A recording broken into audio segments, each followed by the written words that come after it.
Lumaragas ang pagpapala po sa ating lahat. Para sa ating pangaraw-araw na talata, tayo ngayon nasa Exodus Kapitulo 24 sa versikulo 3 hanggang versikulo 4. Lahat ng iniutos ni Yahweh ay sinabi ni Moses sa mga Israelita.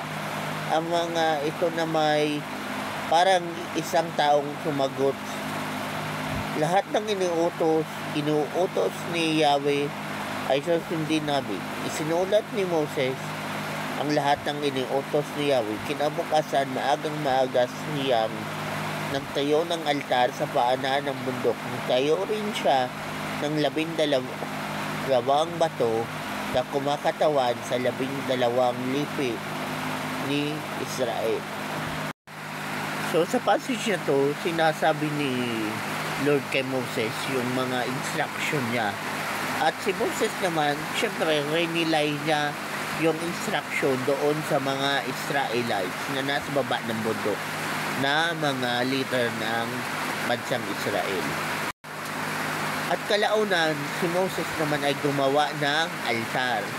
So, alam natin na anong panahon kasi ni Moses, ang paggawa ng altar, ang ibig sabihin nun ay yung lugar na yun ay nakatalaga as a place of worship. And at the same time, doon ginagawa yung mga sacrificial offering.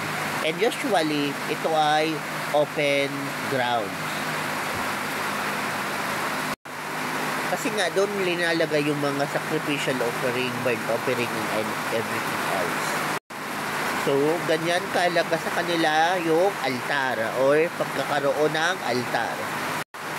Pero alam natin sa panahon natin ngayon na nandito na tayo sa New Testament, sa modern world na hindi na yan applicable.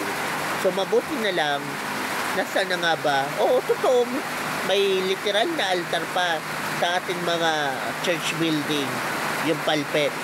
Pero dapat ang totoong altar nasaan? Dapat nasa puso na natin. Di ba?